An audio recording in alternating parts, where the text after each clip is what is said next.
So as I said, this trap I want to show you in this Sicilian accelerated dragon.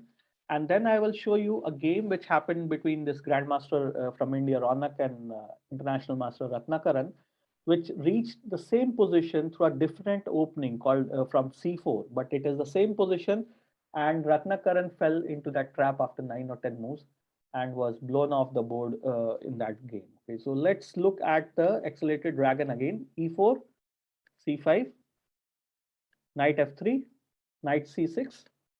This is the accelerated dragon. D4 takes, knight takes, G6.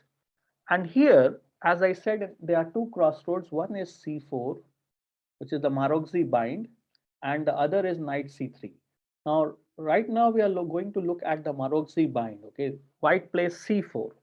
Now, the idea of C4 is it is not letting black play D5 at any point of time. It is a bind.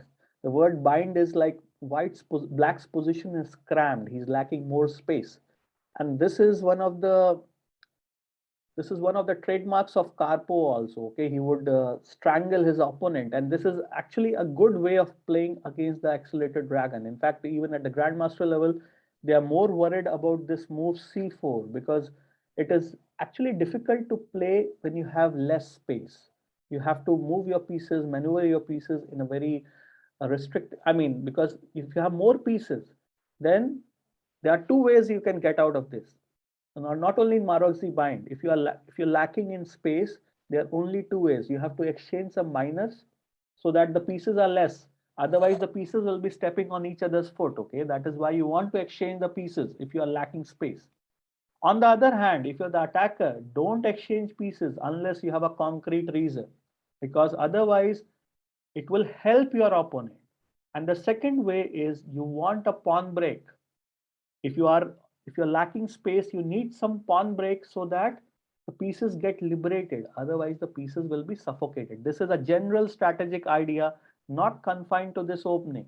If you have more space, generally do not exchange pieces unless there is a specific tactical line by which you're winning some pawn or you are translating your advantage into some other advantage, like you're penetrating on his seventh rank. Okay, let's look at this c4, and okay, white plays black can play. Okay, black played bishop g7. I'm just telling you this thing that there are different ways of. Okay, bishop g7. Okay, let me. You're attacking my knight two times, so I have to defend this. Bishop e3. Knight jumps to f6. Knight c3. And here again, there are different ways of playing. So in this trap, the main line, I mean, not the trap, one of the lines, acceptable lines of play is to play knight g4 here. Okay, this is the line. And this is like the queen is overloaded. The queen can capture the knight, but it will lose the knight here. Okay, it's not that, and there is an intermediate move. Okay, you can think of knight c6. We'll look at that. That is not good for white. So if you capture this knight, I will win this knight. That is the idea of black, and this is correct play. This is the correct play. And also you might think, okay, what will happen if I take this knight here? Then I will take this bishop here. These type of moves are called desperados, and they involve calculation because you have to see a sequence of captures. Okay, and he captures here, you capture back, and black is totally fine. Okay, you capture, I mean, there is nothing. Okay, you will win, you will take here, and if black wants to destroy the structure of white, he can play bishop c3, or he can play this. He loses the right to castle, but it is an end game, and that is not a problem. If black wants to really destroy his structure, then he can play bishop c3, and then, I mean, before capturing the knight on with the king, he can play bishop c3 and then take that.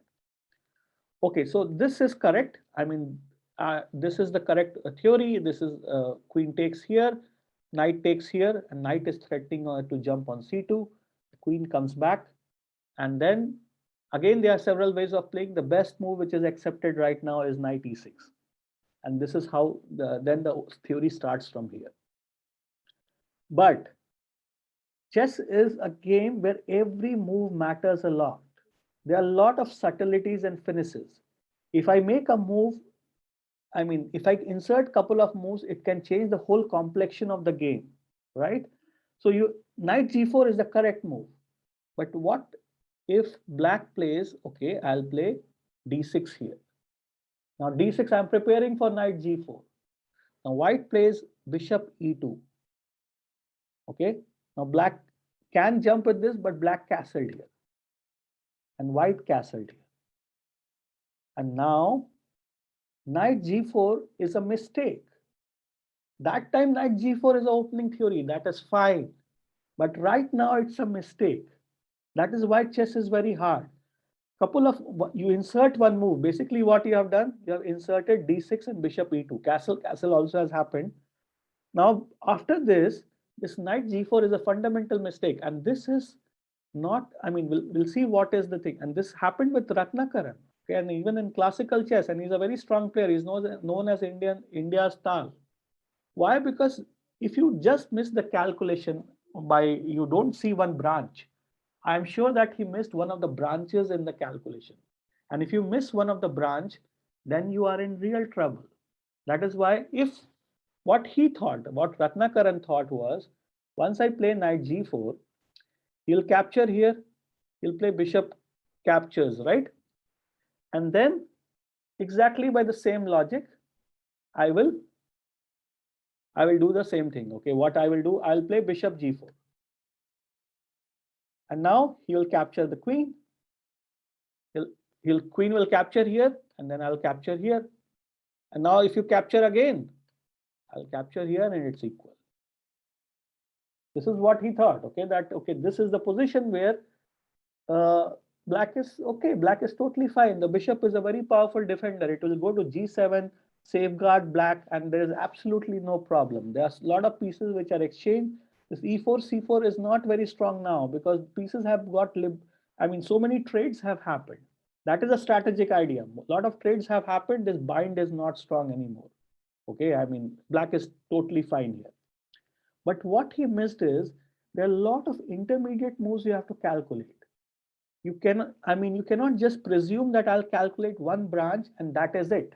No, chess is more complex than that. You have to, that's why intermediate moves are the most important moves in chess. Like you have to see that, okay, if I play this, does my opponent have other options also? That is why in puzzles, you are trying to first calculate checks because it restricts the opponent's set of moves. Here, the opponent has several moves, okay? He can, maybe he's giving up his queen temporarily and making some other move, like we saw that queen c3. Their intermediate moves are because you have not restricted the opponent's move, right? You are not giving a check that he's restricted to just 2-3 moves. He has so many moves. He can play some move which is unexpected. So after bishop here and bishop here, black didn't capture this bishop. I mean, white didn't capture this bishop. Okay, white didn't play queen g4. White has an intermediate move, knight c6. And this is what Ratnakaran missed because he just saw one branch. He didn't think about that what will happen if he eliminates this knight itself. This knight which you are thinking of capturing, I capture this. Okay, you might think, okay, I'll capture this queen. Okay, no problem. I'll capture your queen. Now you see that you are a piece down. If you capture my knight, I capture your bishop. And why it's happening? Because you were winning in your line that knight on d4. But not that knight I exchanged with the knight on c6. That is why what Ratnakaran missed here was, at this point, I'll show you his game also from the Dubai Open. What he did was, at this point, when white didn't play the queen g4 move and played knight c6, he realized that, okay, his calculation has gone wrong. Then he took this knight and he accepted the bishop loss and he continued the game for a few more moves. But what I'm saying is, in his calculation, when he was playing this move, knight g4, now once you make the move, there is no going back. These are moves where you are actually, these are called critical moments because a lot of captures are happening. Once one move you miss and then you cannot go back, and it is not that you can maneuver and get out of this. You will be a piece down. So here at this point, he only had calculated queen g4. He had not anticipated Ronak's response that, okay, he will be ready to give the queen because he's getting the queen in the next go. That is the problem. And if you see this, at this point, at this point, he thought that, okay, he realized that I will show you in the game what happened. Bishop captures queen, and then I'll capture this. And no matter what you do, if you move the bishop away, I'm also running away with the knight. My knight is not getting trapped. That is the point. You might think, okay, I'll run away with the bishop.